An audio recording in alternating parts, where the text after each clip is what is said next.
Happy New Year ulit sa inyo mga kabayan. Happy 2026. Ariho, ipapakita ko sa inyo isa sa ating paboritong ihanda kapagka Medianoche, New Year's Eve, mga kabayan. Itong ating paborito at bida sa aming hapag ng Noche Buena at Medianoche. Yung ating iyuse. Naku, napakasarap nito mga kabayan. Sana panoorin ninyo hanggang dulo kung paano ko niluluto itong ganitong iyuse dahil nagpainit na yung mantika dyan sa ating magic non-stick wok pa na yan at nagsasangkot siya na tayo ngayon ang ating bawang. Nako, hindi pwedeng mawala yan sa ating iyuse. Kaya baga hinalantak din ng papagarnay. Sa totoo lang, pagka mga may Medianoche, pagka New Year's Eve, hindi ito po pwedeng mawawala. Yan talaga dapat lagi tayo merong ganyan at halos yun na lang nilalantakan namin palagi. Ayan kahit puno ng handa ang lamisa. Ngayon, sinahog na rin natin yung ating sibuyas na ang ating mininslang papagayan, mga kabayan.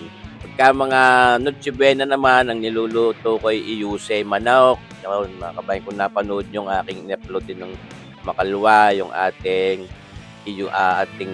bihungke. Ngayon, ito nga ating niluluto yung iyuse. Yan ay puso, atay at lomo lang ng baboy ang aking sinasama diyan. Pwede pa rin naman yung samahan ng ibang mga loob, pero yan lang kalimitan ng aming ginagamit at minsan malansa yung ibang piyesa. Ayan naihalbos na natin yan, may karikit na timpla, isang pork broth cube, paminta at asin, at di ating hinihalbaws nang mawala din yung lansa niyan. Ayan as ginayadlaan natin ng ganyang parang naka-cubes na papagayang maliliit. At ipapamintahan din siyempre dagdag ng pamintang iyan mabango.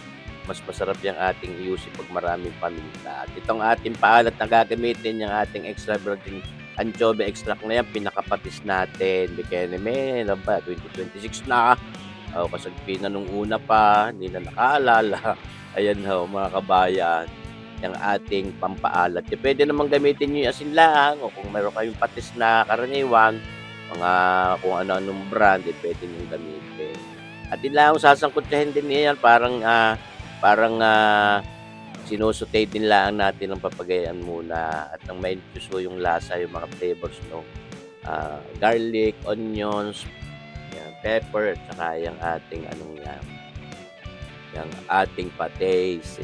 Dito nakaprepara na yung pinaghalbusan ko kanina noong atay, lomo at puso ng baboy at yung pinaghalbusan ko rin ng aking frank crispy pata ay isinama ko rin diyan. Binawasan lang natin, kinapa natin yung mga taba-taba at mantika, yung sebo. At napakasarap layo ng lasa niyan. Kaya hindi sayang yung ating pinaghalbusan ng pang crispy pata. Ating nilagay na diyan sa sabaw na yan, itong ating tinangkot siyang mga piyesang diyan. Puso, atay at lomo ng baboy.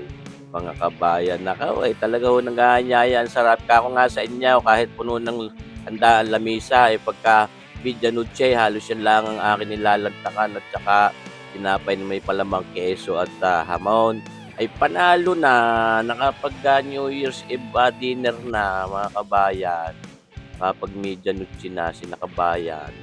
Yan atin ang hinahalo-halo papagaya. Yan paang-angin natin para nang sa gayon ma-infuse doon sa ating mga pyesa yung lasa, kabuang flavor niyang ating iyuse. Yan binabiblis natin video ng kumulo agad dyan. At ito, pwede naman kayo maglagay, pwede rin hindi. Optional yan, depende sa inyo gusto. Pero mas masarap kung lalagyan natin ng isa pang pork broth cube dahil yung pinaghalbusan natin kanina nung atay, puso at lomo ng baboy ay nilagyan na rin natin ng isa. Kaya sagana sa lasa ng pork yung ating pinakasabaw na yan, mga kabayan. Nag-aayaya na ang sarap.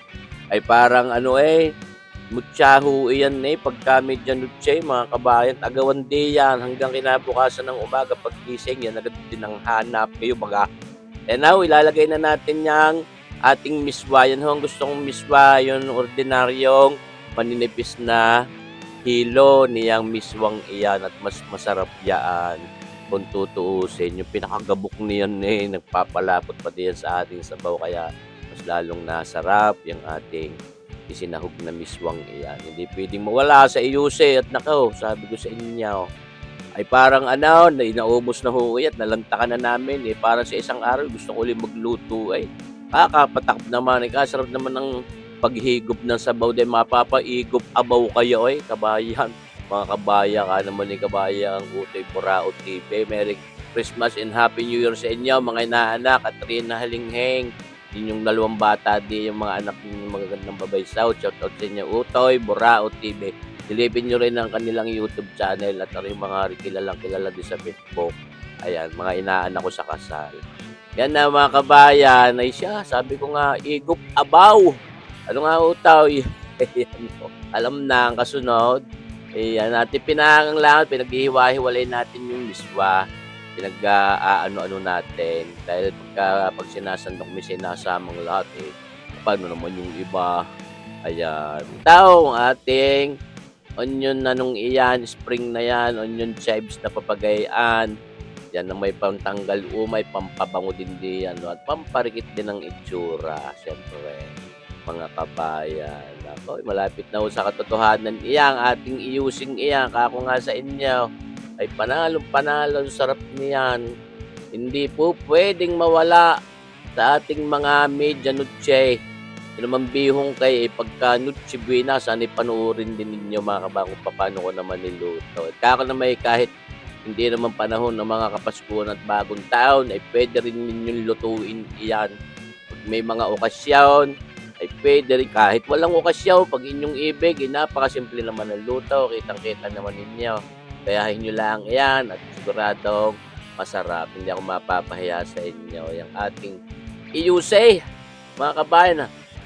At syempre, sa ating mga mahal na subscribers dito sa ating YouTube channel Sir Boyet Melo na patuloy nanonood, nagko-comment, mga kabayan, yung mga hindi man nagko-comment at basta nanonood dito sa ating mga videos na ina-upload, pagkakatatlong araw, minsan every other day. Maraming salamat sa inyong panunood dito sa ating YouTube channel na Sir Boyet Melo at patuloy na pagsubaybay at pagsuporta. Salamat po sa inyong pagmamahal. Mahal na mahal ko rin po kayo. Mabuhay po tayong lahat. Happy New Year. Abay, humaba pa ho sana ng matagal ang mga buhay natin. At pagpalain pa rin tayo palagi ngayon 2026 ng ating Panginoon Diyos. Siyempre, sa mahal na pong Jesus Nazareno, salamat po sa biyayang binigay nyo sa amin ngayong 2025.